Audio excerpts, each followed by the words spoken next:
Today we are going to be comparing the 2019 Nissan Rogue versus the 2019 Mazda CX5. These are both compact cars in which everybody in North America loves compact cars, so this should be an interesting comparison. Again, 2019 Nissan Rogue versus 2019 Mazda CX5. So let's go ahead and see how they compare. We're going to go ahead and start with pricing and specs. So the Rogue on the left starts at around $25,000 or so, and you can option it up all the way to $32,000. It gets 26 miles per gallon city and 33 highway, not bad, and it only has 170 horsepower and 175 pound-feet of torque.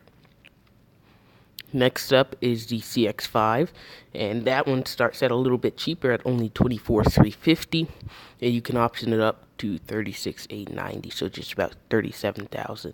It gets 25 city, 31 highway, and it has 187 and 227 horsepower as well as 186 to 310 pound-feet of torque. So already you can see that the CX5 starts cheaper, but you can option it up more than the Rogue, but it has just a little bit worse fuel economy, like between 1 and 2 miles, and more power. So good on the CX5.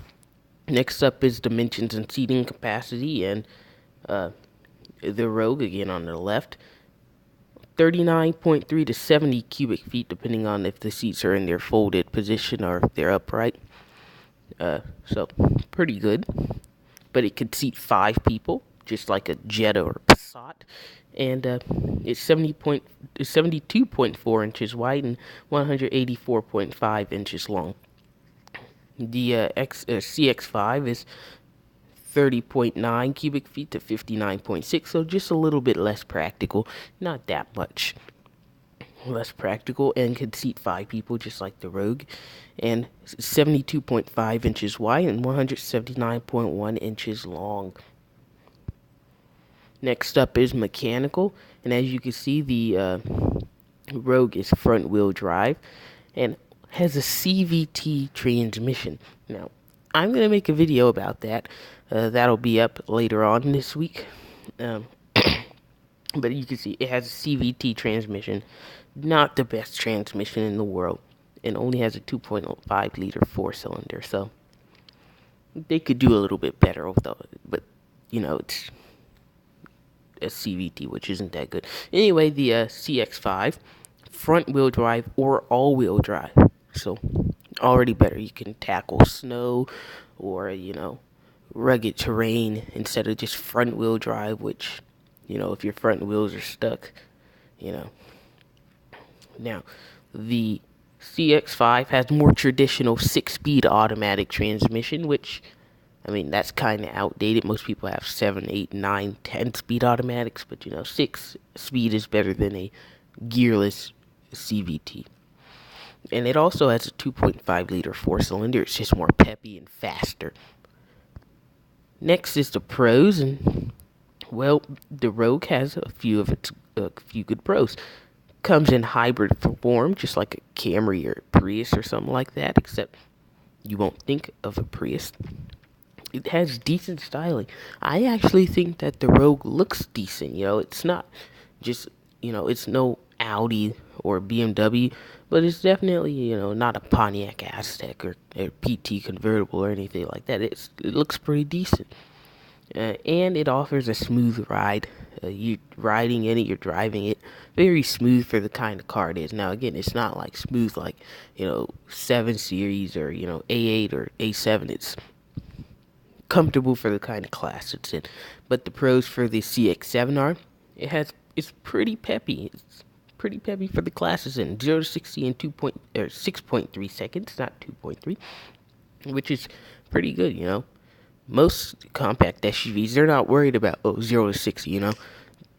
They just do 60 when they do 60. That could be 9 seconds, that could be 4 seconds. But 6.3 is pretty good for the kind of classes, and it's got bold styling. Now this time it's bold. It's not attractive or decent. No, it's bold. Like, it makes a statement. You don't really see a lot of CX5s like you do Rogues and CRVs and stuff. it's kind of a low profile kind of SUV. You see a few of them, uh, but not all the time. And finally, it comes in diesel form. So just like the Rogue comes in hybrid form, this one comes in diesel form. Now, if you're willing to pay just a little bit extra for the diesel, you'll get a lot better fuel economy because the diesel can stretch itself thin, and you know you could tow stuff with it. It's pretty good to have diesel. Finally, the cons. The Rogue only comes as a CVT. Again, I'm gonna make a video about that. It's got a weak engine, considering that both of them have the exact same engine, and there's no all-wheel drive available for the Rogue. So I mean, here's a tip: don't take your Rogue off-roading because you won't make it. Now the cons for the CX5: no hybrid version. If you're kind of wanting to save the environment a little bit, too bad. Get a Rogue, but it's gonna be okay because you do get a diesel, which is something the Rogue doesn't have. I should have listed as cons, but I didn't. But it's okay. The rear seat room is small compared to the Rogue CRV, that kind of stuff. The rear seat in the CX5 is kind of small, but it's okay. So, and finally, questionable reliability. What I mean by this is that this is no Toyota, Honda, Nissan. It's not even a Subaru. It's kind of questionable. Now Mazdas, they're kind of reliable. They're iffy, which is why I put it on there. Now it shouldn't give you a lot of problems, but you never know. Finally, the winner.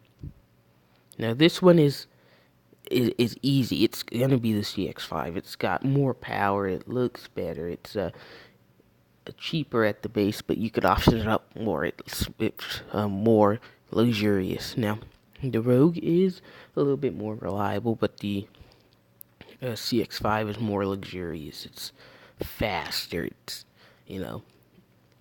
it just it feels nicer, and it will be better to own than a Rogue, considering that the Rogue only has a CVT, which is a gearless transmission, and so I think owning the CX5 will be better.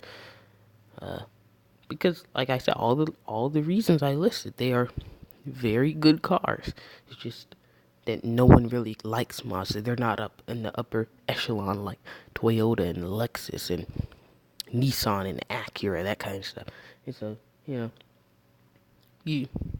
you get what you pay for. And so, but yeah, the Rogue would be a better buy. And so that's all I have for you guys today. I hope you guys enjoyed. I'll see you in the next video.